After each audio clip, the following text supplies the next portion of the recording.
ए भाई, गाड़ी आगे ले।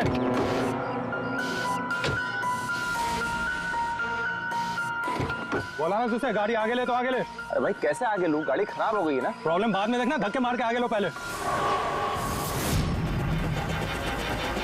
अरे आप लोग भी मदद कीजिए। हम क्या मदद करें, तुम जल्दी। इस आदमी को मैं पहचानता हूँ सर, इसका मतलब हमारी इन्फॉर्मेशन एकदम सही है। यानी कि वो रूट नाम का कंप्यूटर हैकर इसी जगह पे होगा, और वो रूट जरूर कोई खतरनाक प्लानिंग कर रहा है सर। चाहे कुछ भी हो जाए उसे जिंदा पकड़ना है, ये जानने के लिए कि उसका मिशन क्या है। और इस मिशन में तुम दोनों साइबर कॉप की आगे भी जरूरत लगेगी। तुम यस सर। यहाँ बाहर गेट पे खड़े रहना। ओके बाहर सर। नजर रखना। चलो।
तो कोई नहीं।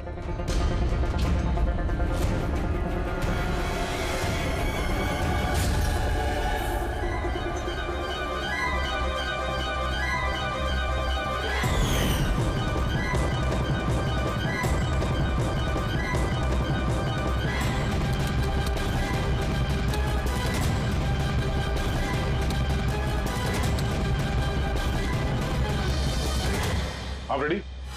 सर सब जगह देख लिया, यहाँ पे कोई नहीं है। खबर तो गलत नहीं हो सकती, यहीं कहीं होना चाहिए। चलो देखते हैं।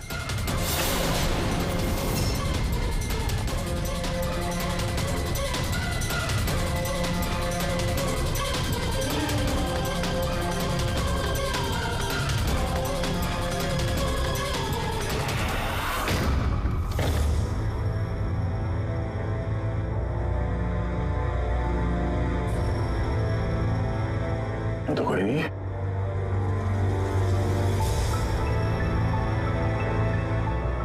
शहर अभी भी गर्म है, लगता है यहाँ पे कोई था अभी। मगर सर एन मौके पे भाग कैसे निकला? सर हम लोग तो चारों तरफ से बंगले के अंदर घुसे, किसी को बाहर भागते हुए नहीं देखा है। सर हाँ सर ये मॉनिटर देखिए, ये तो घर के आसपास की फुटेज चल रही, कहीं वो हमें देख के भाग तो नहीं गया? हो सकता है, वो ज्यादा दूर नहीं गया होगा। जरा इस जगह को अच्छी तरह से चेक करो, और पूर्वी इस कंप्यूटर को चेक करो, देखो क्या मिलता है। तब तक मैं गेट पे जाके देखता हूँ।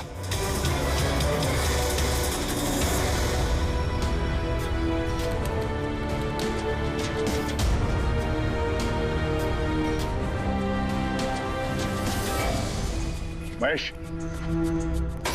महेश। Yes sir. ये रूट अंदर नहीं है, लगता भाग गया। तुम यहीं पे खड़े थे? सर मैं यहीं पे खड़ा था, मैंने किसी को नहीं भागते हुए देखा। यहाँ से कोई नहीं गया बाहर? नहीं सर। मेन गेट से तो कोई बाहर गया नहीं, पता नहीं ये रूट कहां से चला गया। सर बाहर पीछे की तरफ एक गेट है, शायद वहीं से भाग गया होगा। सर वो कंप्यूटर पासवर्ड प्रोटेक्टेड है, ब्यूरो ले जाना पड़ेगा। सर ये रूट जरूर अपने उसी खतरनाक मिशन को पूरा करने में लगा होगा। ये रूट को किसी भी हाल में जल्द से जल्द ढूंढना होगा। एक मिनट, पूरे घर में कहीं भी ये कारपेट नहीं है, और यहाँ पे कारपेट रखा हुआ है, उसके ऊपर ये स्टूल। जरा हटाओ इसे। सर यहाँ पे खुफिया दरवाजा, बड़ी तुम यही रहो इनके साथ, हम लोग अंदर देखते हैं।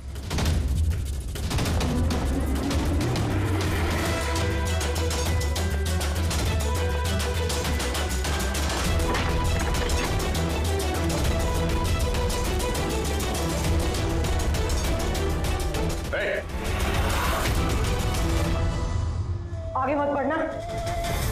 यू तो तुम रूठो। आगे मत बढ़ना, मैं बोल रही हूँ।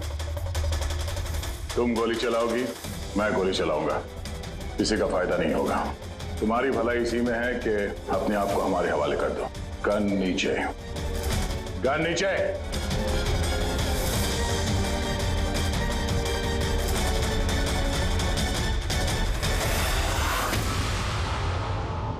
खुद को शूट कर दूंगी। नहीं रिलैक्स, कुछ नहीं करोगी तुम ऐसा।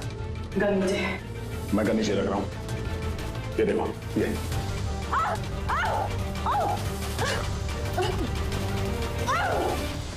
अब बताओ किस मिशन में काम कर रही हो तुम? अब अगर अपने बचाव में कुछ कहना चाहती हो तो यही वक्त है। मुझे कुछ नहीं कहना, जो भी कहना मेरा वकील कहेगा। सर हमने इस रूट का कंप्यूटर सिस्टम एक्सेस कर लिया है और इंक्रिप्शन में भी सफल हो गए। कुछ पता चला? हाँ सर इसने पिछले कुछ दिनों में इंटरनेट पे भयानक वीडियोस पोस्ट किए। डार्क वेब पर सर।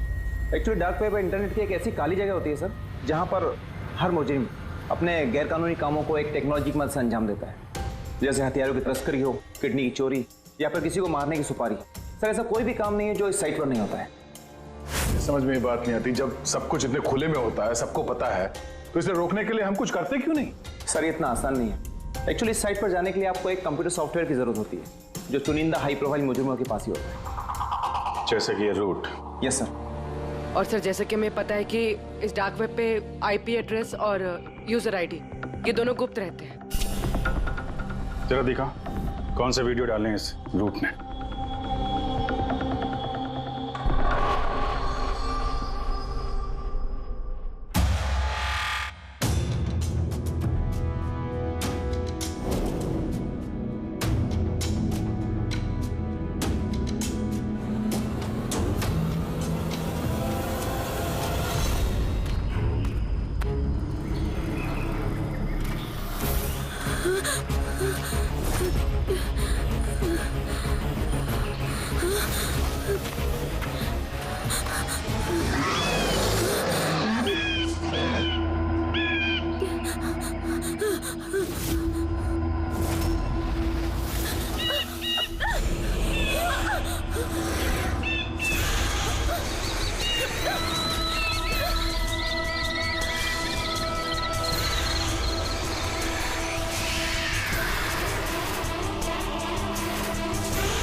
अरे बाप रे, ये तो किसी डरावनी फिल्म का भयानक सीन है।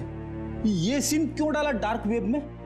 सर ये किसी फिल्म का सीन नहीं है, ये सब असली में हुआ है और किसी हीरोइन के साथ नहीं, बल्कि एक मासूम लड़की के साथ। जहां तक मुझे याद आ रहा है इसे स्नफ फिल्म कहते हैं ना? हाँ सर, बहुत बड़ी इंडस्ट्री है इन वीडियोस की। कौन है ये लड़की? मुझे नहीं पता। तुम जिम्मेदार हो इसकी मौत की? नहीं सर, मैं किसी की मौत की जिम्मेदार नहीं हूँ। मुझे तो बस पैसे दिए गए थे ये वीडियो डार्क वेब पे डालने के लिए, और मैंने बस डाल दिया। किसने दिए पैसे? मुझे नहीं पता। नहीं पता कहने से काम नहीं चलेगा। एक लड़की की जान गई है। सर मेरे यकीन कीजिए, ऑनलाइन पैसे ट्रांसफर किए गए थे मेरे अकाउंट में। किसने किए मुझे कुछ नहीं पता। पता नहीं है तो पता करो। कंप्यूटर की बहुत बड़ी महारथी हो ना, ये पता करना तुम्हारे लिए कोई मुश्किल काम नहीं है। पता करो। अभिजीत, अगर कोई इस तरह का फिल्म बना के अपलोड कर रहा है तो हमें जल्द से जल्द उस तक पहुंचना होगा जो ये मौत का खेल खेल रहा है। एक काम करते हैं, इस लड़की की फोटो सभी पुलिस स्टेशन में भेज देते हैं। एक बार पता चल जाए लड़की कौन है, सारा मामला साफ हो जाएगा।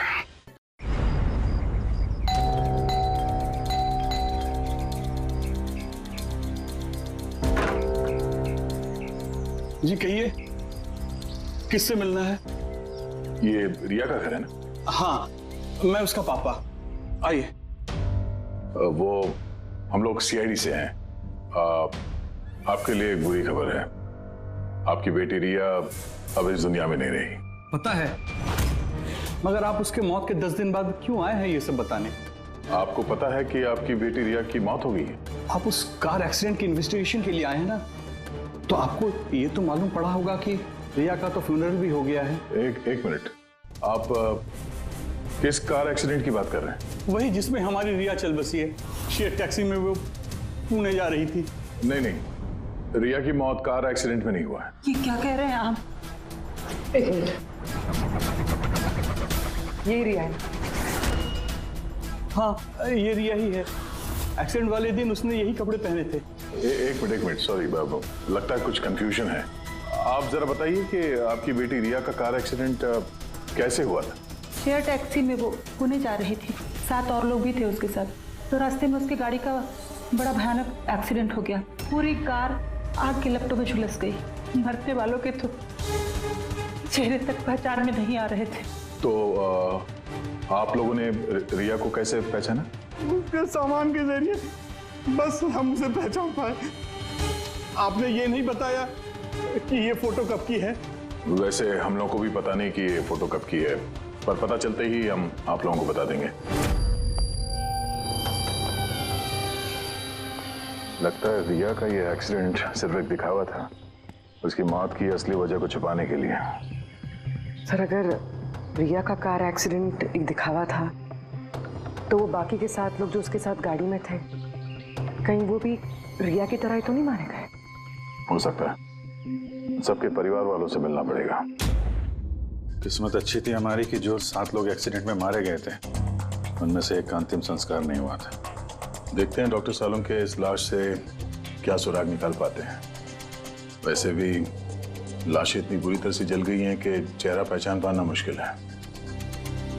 तुम लोगों का शक एकदम सही था। ये लाश टोनी की नहीं। लग ही रहा था सर हमें, लेकिन ये कौन है कुछ पता चला? यार ये तो पता नहीं लगा है कि ये लाश है किसकी, लेकिन ये पता चला है कि इस आदमी को कैसे मारा गया। मैंने इसके बॉडी का स्कैन किया तो पता लगा कि इसके पेट में चाकू का बहुत गहरा घाव है। चाकू से? हाँ, चाकू का। और मुझे लगता है उस चाकू के वार की वजह से ही इसकी मौत हुई। मतलब चाकू से मारा किसी और को और उसे टोनी बता के एक्सीडेंट का हिस्सा बना दिया। ये गैंग आखिर करना क्या चाहता है? और इस आदमी की मौत 3 हफ्ते पहले ही हुई है। एक कार एक्सीडेंट हुआ 10 दिन पहले। वही तो, मतलब कार जब एक्सप्लोजन में जलाई गई उससे कहीं पहले इस आदमी की मौत हो चुकी। 3 हफ्ते से इसकी लाश संभाल के रखी थी ताकि इस भयानक खेल को अंजाम दिया जा सके। यार एक काम करते हैं, जहां पे एक्सीडेंट हुआ था वहीं पे चलते हैं, पता करते हैं एग्जैक्टली उस दिन हुआ क्या था। मैं तो मजे से कार चला रहा था सर, और रेडियो पे गाने सुन रहा था। तभी अचानक से मैं जोर का धमाका सुना। मैं तुरंत अपने कार से निकला और मैंने देखा कि मेरी सामने एक कार आग की लपटों में जल रही थी। मुझे समझ में नहीं आ रहा था कि मैं क्या करूं। तो ये कितने बजे की बात है? सर मुझे लगता है कुछ शाम के 5 बजे होंगे। है? ये कैसे हो सकता है? सर एक सेकेंड सर, ये टोल नाके की फुटेज देखिए सर। यहाँ पे तो गाड़ी 3:30 बजे क्रॉस हुई थी, फिर ये जगह वहां से 20 किलोमीटर दूर ही है सर। तो 20 किलोमीटर का सफर तय करने में 1.5 घंटे तो नहीं लगने चाहिए। रास्ते में कोई ढाबा होटल भी नहीं है, कोई चाय वाय के लिए रुक जाए जहाँ पे। एग्जैक्टली तो उस हिसाब से गाड़ी को यहाँ पे 4 बजे पहुंच जाना चाहिए था, मगर यहाँ पे एक्सीडेंट हुआ 5 बजे। इसका मतलब है ये जुर्म इस 1 घंटे में ही हुआ है। तो गाड़ी को उस समय कहीं ले जाया गया और उन सबको उतार के उसमें 7 लाशें रख दी गई। और उसके बाद गाड़ी को यहाँ पे लाके ब्लास्ट करवा दिया। सब प्लान था। सर ऐसा लगता है इन सब लोगों को वहीं लेके गए हैं जहाँ पर रिया को लेके गए थे, वो स्नफ फिल्म बनाने के लिए। जगह जल्द से जल्द ढूंढनी होगी यार।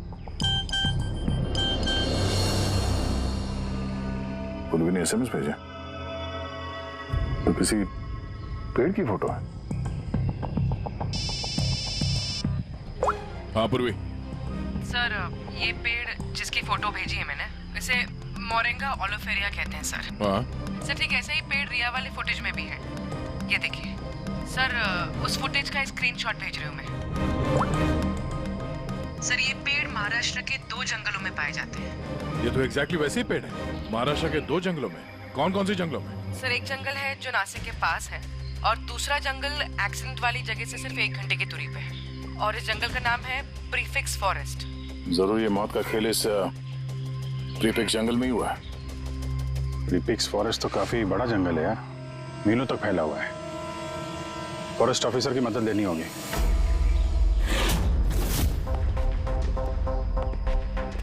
इस जंगल में ये सब हो रहा है, यकीन नहीं होता। क्या आपकी इंफॉर्मेशन पक्की है ऑफिसर? पक्की नहीं होती तो यहाँ तक आते नहीं हम लोग।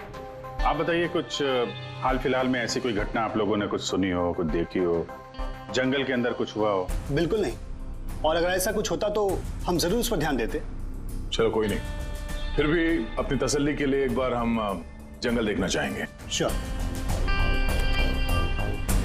वैसे सर आप लोग पूरा जंगल देखना चाहेंगे? क्योंकि मीलों तक फैला हुआ है ये, इसमें काफी वक्त लग सकता है। नहीं, हम पूरा जंगल नहीं देखेंगे।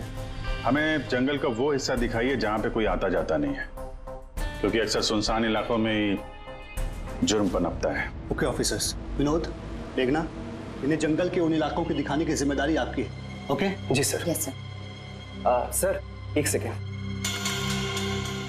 सर, ये देखिए सर, ये जंगल का सबसे घना और सुनसान इलाका है। मेरी समझ से हमें यहीं से शुरू करना चाहिए। ठीक है, देखते हैं।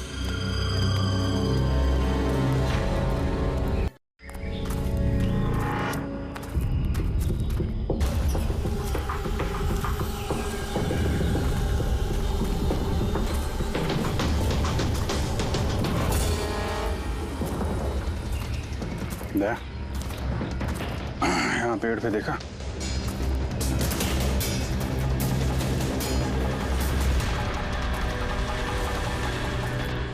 छोटा सा कैमरा। मतलब हम लोग सही जगह पे आ गए हैं। यही वो जगह है जहाँ पे वो फिल्म बनाई जा रही है। कैमरा ऊपर भी है, उस तरफ बैंड है।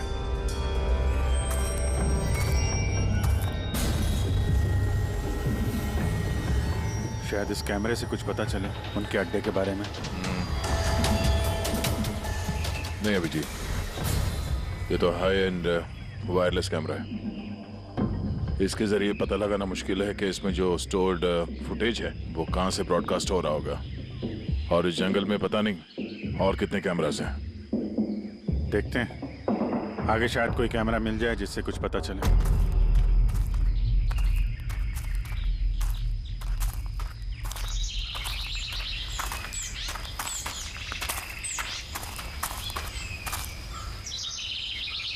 सर सही निशान देखिए, मुझे लगता है हमसे पहले यहाँ कोई आया है। हम लोग सही डायरेक्शन में जा रहे हैं।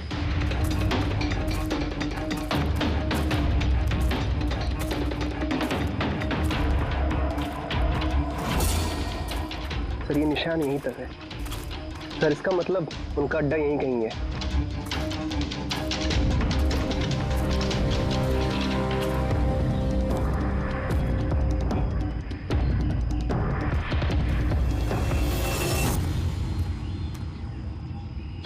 चल जल्दी आइए। एक मिनट, चल। एक सेकंड। घबराओ मत, हम लोग सीआईडी से हैं। उठो उठो। सर आप लोग सीआईडी से, मुझे बचा लीजिए सर।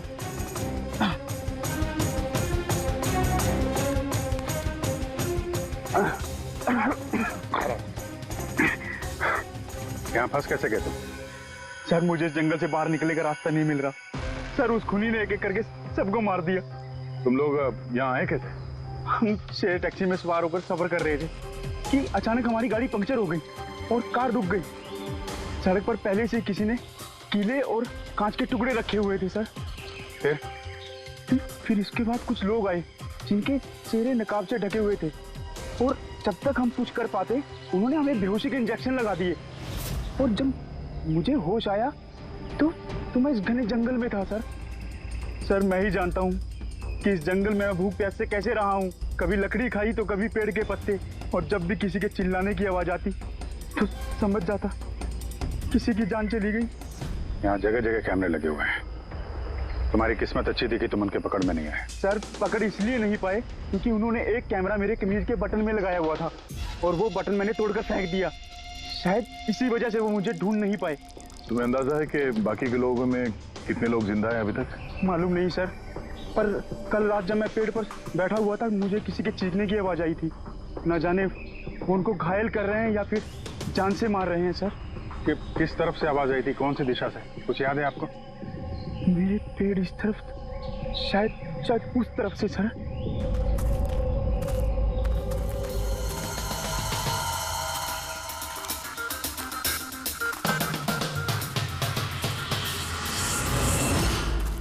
सर खून।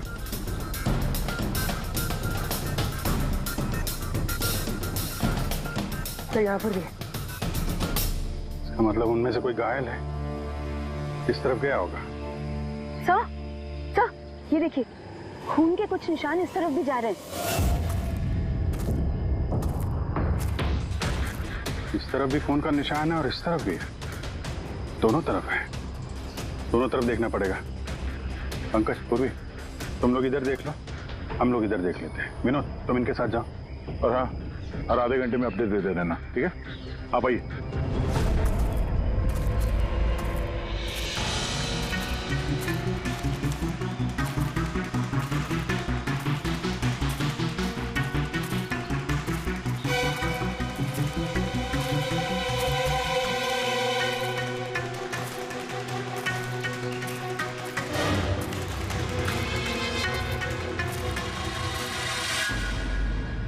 एक मिनट, वो क्या है?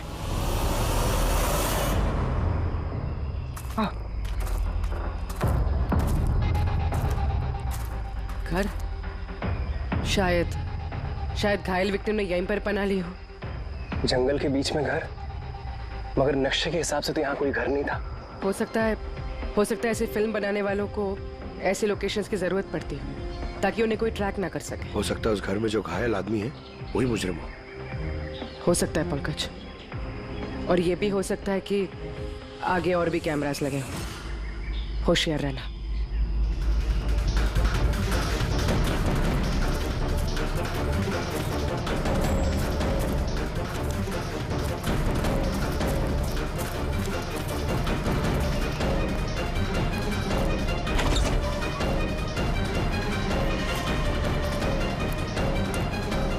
पंकज, टॉर्च।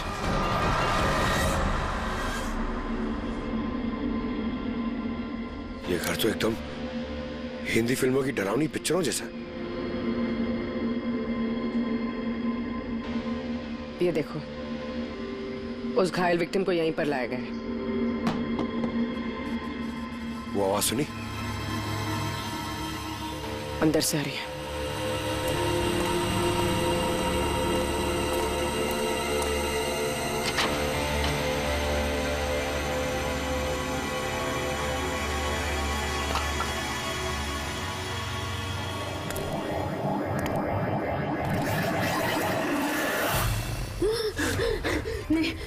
छोड़ दो मुझे जाने दो। बाहर आओ। मेरे पास मत आना, मैंने कुछ नहीं किया। देखो, हम लोग सीआईडी से, घबराओ मत। आओ, कुछ नहीं होगा तुम्हें। अच्छा अच्छा।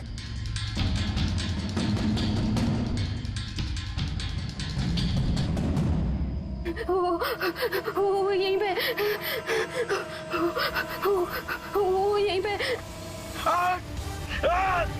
अरे पूर्वी, ये लाइट कहाँ से आ रही है?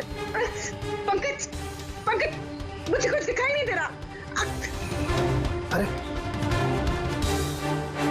पंकज सर, पूर्वी मैम, पंकज सर।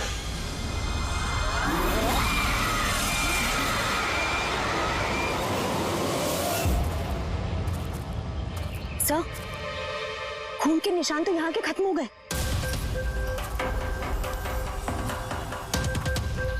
ऐसे कैसे हो सकता है? घायल आदमी अगर यहाँ पर आएगा तो यहाँ से अचानक कैसे गायब हो जाएगा?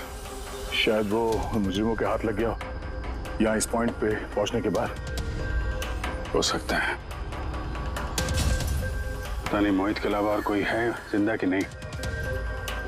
1 घंटा हो गया जब पूर्वी और पंकज का कोई फोन कॉल नहीं है।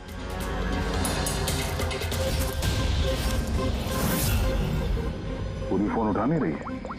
पंकज, देखता हूँ।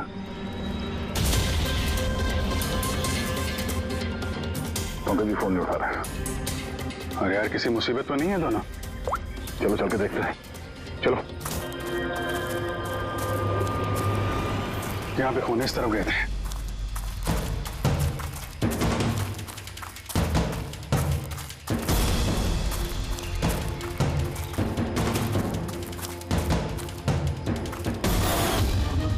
घर के अंदर शायद कोई हो। अंदर जाके देखता हूँ। ठीक है, तब तक मैं यहाँ बाहर देखता हूँ।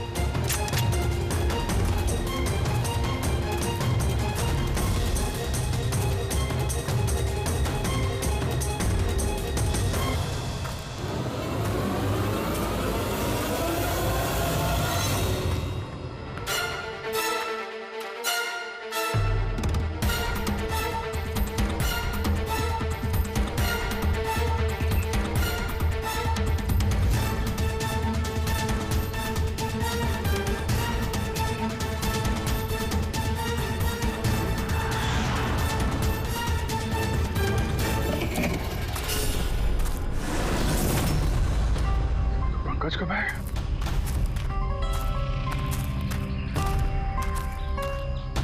पंकज,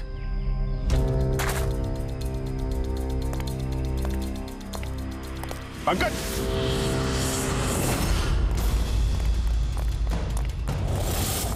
पंकज, पंकज, पंकज, कैसे? उठो, उठो, सर, उठो।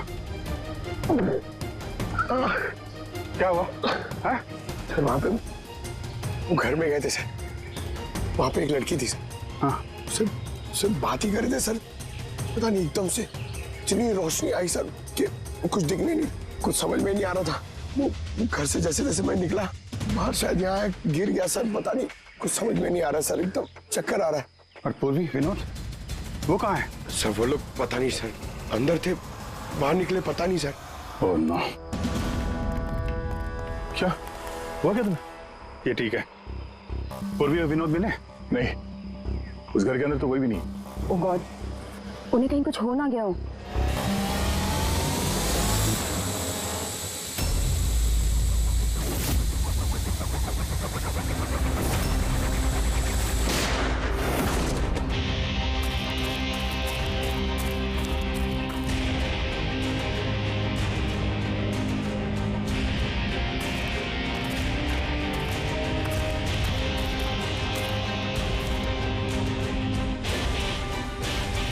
ये सब तो बड़ा मुश्किल होता जा रहा है।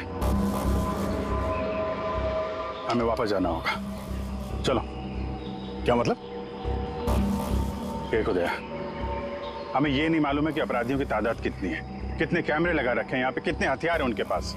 ऊपर से हम पे हर वक्त नजर रखे हुए हैं। अभी फिलहाल हम उनसे मुकाबला करने की तैयारी में नहीं है। और पूर्वी, उसे यहाँ पे अकेला छोड़ के चले जाएंगे हम? यार दया देखो, पूर्वी उनके चंगुल में फंस चुकी है। हम उसको बचाने जाएंगे तो हम भी नहीं बच पाएंगे। अभिजीत क्या हो क्या गया तुम्हें? कुछ याद है सीआईडी में हमें पहले क्या सिखाया था? यही कि सबसे पहले अपने साथी को पीछे मत छोड़ना, चाहे वो जिंदा हो या मर चुका हो। अरे यार, हर लड़ाई रूल बुक के हिसाब से नहीं लड़ी जा सकती। हमें यह भी सिखाया गया था कि प्रेजेंस ऑफ माइंड का इस्तेमाल करना अलग अलग परिस्थितियों में। आई एम सॉरी, तुम्हारे इस थॉट से मैं एग्री नहीं करता। आई एम सॉरी, तुम्हें जाना है तुम जा सकते हो, बिना पूर्वी के मैं यहाँ इस जंगल से बाहर नहीं जाने वाला। जिद मत करो दया, हमें यह भी नहीं मालूम है कि पूर्वी जिंदा है कि नहीं। अभिजीत वो एक सीआईडी ऑफिसर है, इतनी आसानी से हार मानने वाली नहीं है। वो बेचारी अकेली लड़ रही होगी उन मुजरिमों से, और अब जब उसे सबसे ज्यादा जरूरत है हमारी, हम पीठ दिखा के भागेंगे यार। ज्यादा जरूरी यह है कि जो लोग उस गिरोह के कैद में नहीं आए हैं उनको बचाया जाए। और तुम्हें पूर्वी की इतनी परवाह है तो जिद मत करो, मेरे साथ चलो, हम लोग अच्छी प्लानिंग बना के वापस आएंगे। चलो। इसे हो क्या गया? सर अभी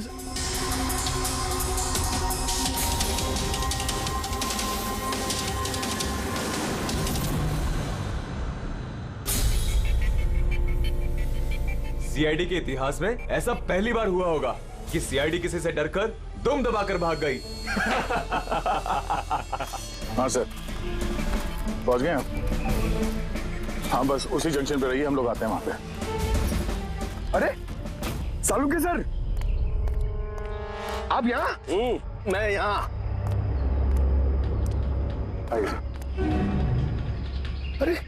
अरे तुम्हें क्या लगा हम लोग पूर्वी को ऐसे ही छोड़ देंगे जंगल में मरने के लिए? हैं? तो आपका और दया सर का झगड़ा झूठा था। जब अभिजीत ने वहां पे कैमरा देखा तो उसने मुझे इशारा किया। पता नहीं और कितने ड्रोन लगा रखे होंगे हम पे नजर रखने के लिए। जो आदमी उस कैमरे के जरिए हम पर नजर रखे हुए था, उसकी आंखों में धूल झोंकना जरूरी था, इसलिए। अब वो लोग ये सोच के बैठे होंगे कि हम लोग जंगल से निकल गए, थोड़े रिलैक्स भी हो जाएंगे। यही मौका है हम पे हमला करने का। अभिजीत ये लो, ये तुमने मंगाया था। ये क्या डिवाइस है सर? ये जैमर है पंकज। आसपास इस एरिया में जितने भी कैमरे होंगे सब जैम हो जाएंगे। अब वो हम पे नजर भी नहीं रख पाएंगे। और ये ड्रोन पे जो कैमरा लगा है, इसकी रेंज 7 किलोमीटर सिर्फ। बैटरी तो खत्म होने वाली है। इसका मतलब अगर हम इसे नहीं पकड़ते तो ये वापस उनके अड्डे पे जाता बैटरी बदलने के लिए। जरा आईपैड निकालना, नक्शा निकालो उसमें।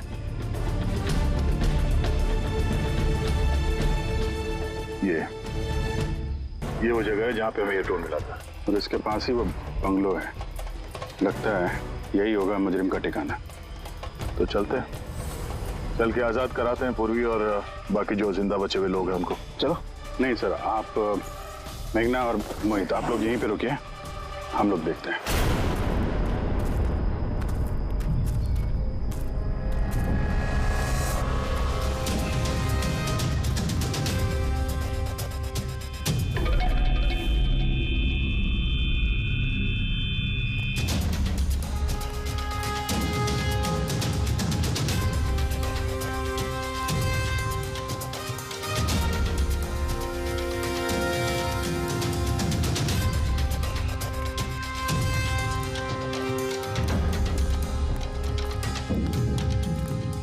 यार, पूरा सिस्टम बंद कैसे हो गया?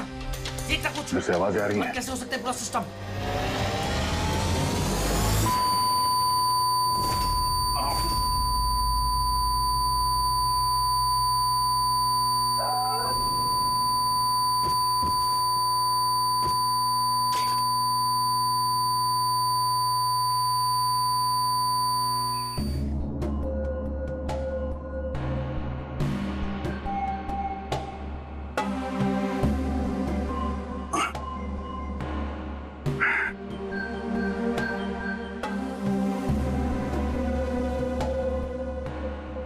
पंकज,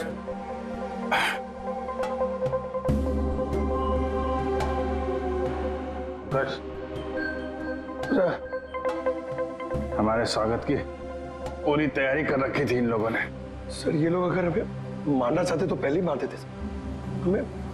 हमें मारते हुए क्या ये फिल्म बनाना चाहते हैं?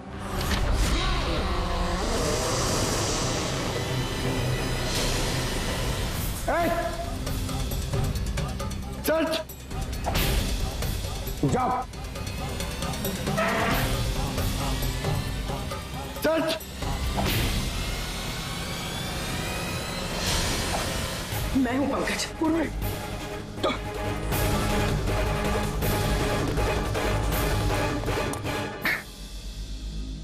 तुम ठीक हो?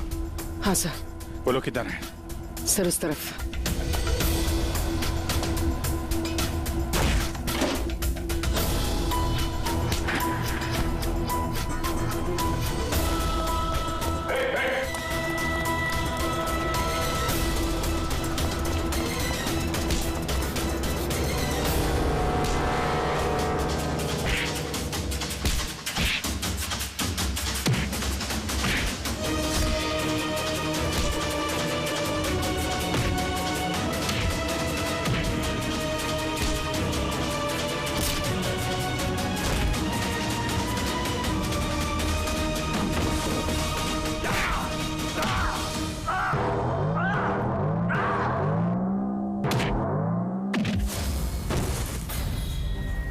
सर चल चल।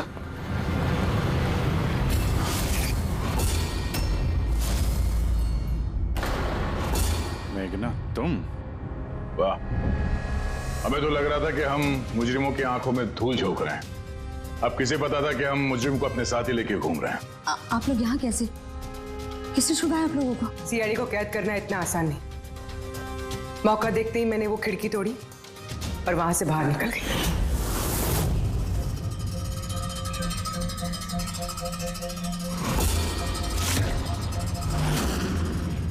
और उसके बाद मैंने उन्हीं लोगों का पीछा किया जिन लोगों को तुमने भेजा था मुझे ढूंढने के लिए।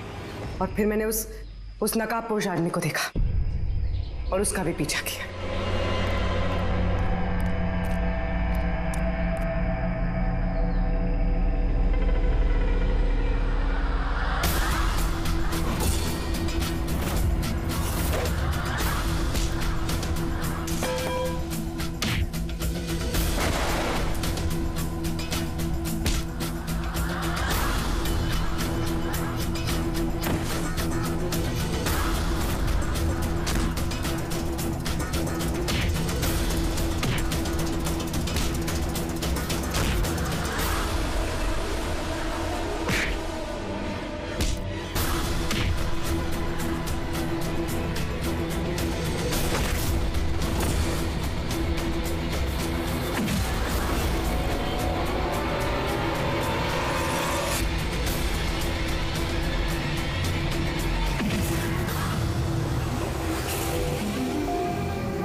कुछ देर बाद जब मुझे होश आया तो मैंने देखा कि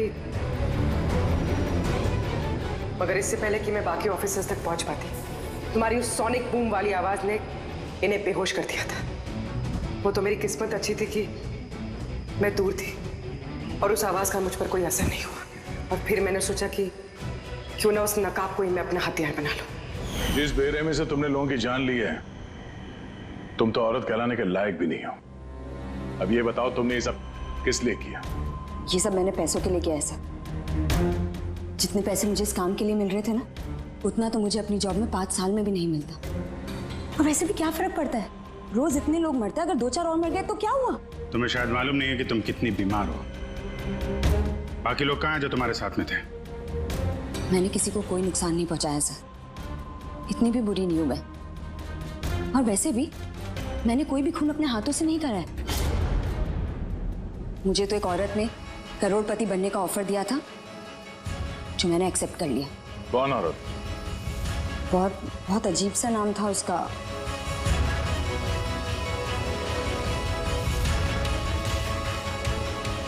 रूट। रूट?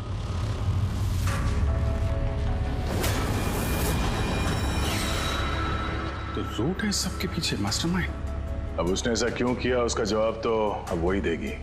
तो जहां तक तुम्हारा सवाल है, कानून तुम्हें कड़ी से कड़ी सजा देगा।